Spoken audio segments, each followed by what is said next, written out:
মৃত্যু শয্যায় শায়িত এক ব্যক্তি হসপিটালের বেডে তার জীবনের শেষ প্রহর গুনছিল। পাশেই তার পরিবারের লোকজন এবং একজন নার্স দাঁড়িয়ে আছে। এমন তো অবস্থায় মৃত্যু শয্যায় শায়িত ব্যক্তি তার বড় ছেলেকে ডেকে বলল, বাবা, গুলশানের আলিশান 10টা বাড়ি আমি তোমাকে দিয়ে গেলাম। এরপর মেয়েকে কাছে ডেকে বলল, মারে, বনানীর 5টা ডুপ্লেক্স বাড়ি আমি তোমাকে দিলাম। এরপর ছোট ছেলেকে বলল, বাবা, তুমি সব চাইতে ছোট আর সবার চাইতে আমি তোমাকে বেশি ভালোবাসি, এই জন্য বসুন্ধরা সিটি শপিং মলের 15টা দোকান আমি তোমার নামে করে দিলাম। অবশেষে তার স্ত্রীকে ডেকে বললেন, আমি দুনিয়া থেকে চলে যাবার পর টাকা পয়সার জন্য যাতে কারো কালো মুখ না দেখতে হয়, এজন্য এলিফ্যান্ট রোডের 12টা ফ্ল্যাট আমি তোমাকে দিয়ে গেলাম। পাশে দাঁড়িয়ে থাকা নার্স লোকটার স্ত্রীকে বলল, আহারে, আপনি কতই না ভাগ্যবতী মহিলা, এত ধনী একজন স্বামী পেয়েছেন, আর মৃত্যুর আগে আপনার স্বামী আপনাকে কত সম্পদ দিয়ে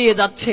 নার্সের এই কথা শুনে লোকটার স্ত্রী বলল, কি সব যাতা বলেন, কিসের ধনী, কিসের সম্পত্তি? আমার স্বামী একজন পেপার বিক্রেতা, সকাল সকাল পত্রিকা বিতরণ করার জন্য আমাদের সবাইকে লোকেশন ভাগ করে দিচ্ছে। লোকটার স্ত্রীর এই কথা শুনে নার্স তো পুরাই অজ্ঞান।